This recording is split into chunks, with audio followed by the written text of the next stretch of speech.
hold me in the street.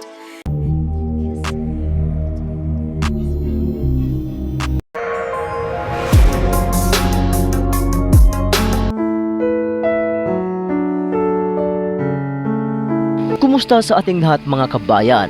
Sa video na ito ay ating pag-uusapan ang lumalabas ngayon na balita sa pagpasok at pagsali sa audition ng America's Got Talent Season 2023 to 2024 na si Morissette Amon.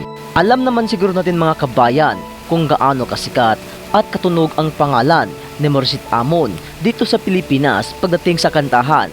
Last season mga kabayan sa America's Got Talent ay matunog ang pangalan sa ating mga ibang kababayan. Isa na rito si Roland Bunot Abante at Shadow Ace. Hindi man pinalad ang ating mga kababayan, isa na nga dito si Bunot Abante dahil hindi siya nakapasok sa grand finale ng America's Got Talent last season. Pero itong si Shadow Ace mga kabayan ay nakapasok siya sa top 5. Ngunit sa huli mga kabayan ay hindi rin siya ang tinaguriang nagwagi sa competition. Ngunit this season mga kabayan ay hindi sumusuko ang ating isang kababayan na itong si Shadow Ace at muli itong bumalik sa America's Got Talent at nagpa-audition at sa ganda ng kanyang performance ay pasok na siya para sa second round ng America's Got Talent. Diretsahin ko na kayo mga kabayan na ang pagsali sa AGT ay napakahirap dahil bukod sa magastos ito ay kinakailangan mo rin ipalabas ang iyong buong talento para ma-discover ng mga hurado kung ikaw ba ay karapat dapat na sumali sa naturang paligsahan ng mga talento. Bukod ito ay napakasikat sa buong mundo mga kabayan, lalong-lalo na itong producer na itong si Simon Cowell. Sa dinami-dami ng mga pagsubok ng mga Pilipino performer para sa America's Got Talent mga kabayan, ay hindi pa rin tayo nawalan ng pag-asa na darating din ang panahon na ibigay naman para sa atin ang kampyonato para dito. Kaya marami na ang mga Pinoy performer at mga sikat na mga singer ang lumalabas ngayon na pangalan na makasali at magpa-audition sa naturang paligsahan ng mga talento. Walang iba kundi ang America's Got Talent. Well mga kabayan, proceed na po tayo dito kay Morissette Amon. Siya ngayon ang nangunguna sa survey na Pinoy singer na sana siya ay magpa-audition sa America's Got Talent dahil bukod sa kanyang magaling sa pagkanta ay siya rin ay may kagandahan na pwedeng pantapat sa mga kalaban niya. Disclaimer lang po mga kabayan, hindi ibig sabihin na si Morissette ay may kagandahan ay siya na ang mananalo dahil last season mga kabayan ay pinipili ng mga hurado ang mga taong may kapansanan na mga performer. Pero depende pa rin yan mga kabayan dahil ang binabasehan ng mga hurado ay ang galing ng talento ng isang performer at siya nga ang taguriang kampyonato. Ngunit sino nga ba si Morissette Amon mga kabayan? Siya si Johanny Morissette Daog Amon, mas kilala sa kanyang pangalan na si Morissette Amon.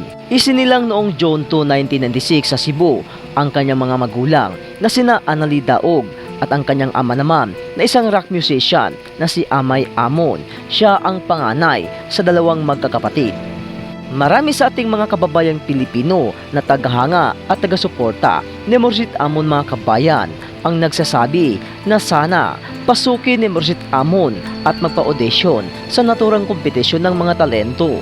Walang iba kundi ang America's Got Talent para mas lalong sumikat ang kanyang pangalan sa mundo ng music industry. Dahil as of now mga kabayan ay hindi pa huli ang magpa-audition kung sino-sino man ang gustong magpa-audition sa AGT dahil naghanap pa sila ngayon at still searching pa ng mga performer. Kaya malay natin mga kabayan na marami pa ang mga Filipino performer ang gustong tahakin at pasukin ang America's Got Talent. At paboritong-paborito ngayon ng mga Pilipino itong si Morissette Amon dahil sa kanyang mga kanta at mataas na boses kagaya nito mga kabayan. Why can't you hold me in the street?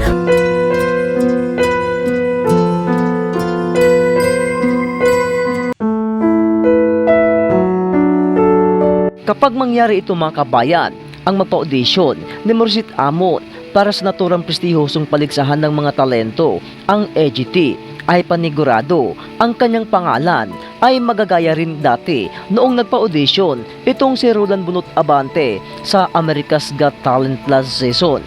Kaya panigurado mga kabayan na mas lalong umingay at mas lalong matunog ang pangalan ni Morissette Amon sa mundo ng music industry na kagaya sa nangyari noon kay Bunot Abante pagkatapos ng AGT ay nakakuha ng concert doon sa Canada last November mga kabayan. Kaya hindi malayo sa katotohanan na mangyari din ito kay Morissette Amon kapag siya ay magpapa-audition.